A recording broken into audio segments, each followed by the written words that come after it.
برونتو اف ام. برونتو اف ام، صوتك سابق بخطوة.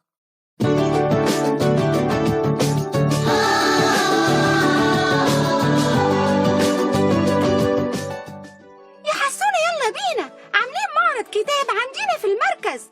لا يا بكار، أنا مش قادر النهاردة أروح، وبعدين النهاردة أجازتنا يا بكار. سيبني بقى، خلينا نلعب أحسن يا بكار. لازم يا حسونة نروح علشان نشتري القصص والكتب اللي بنحبها.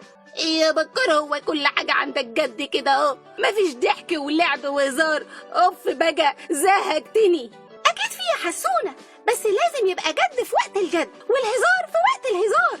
طيب يا بكار، احنا اجازة يا جدعان، هو في ايه؟ عارف يا حسونة أهمية القراءة إيه؟ لا يا بكار مش عارف. يلا ابدأ الدرس بتاعك بتاع كل يوم، زهقتني.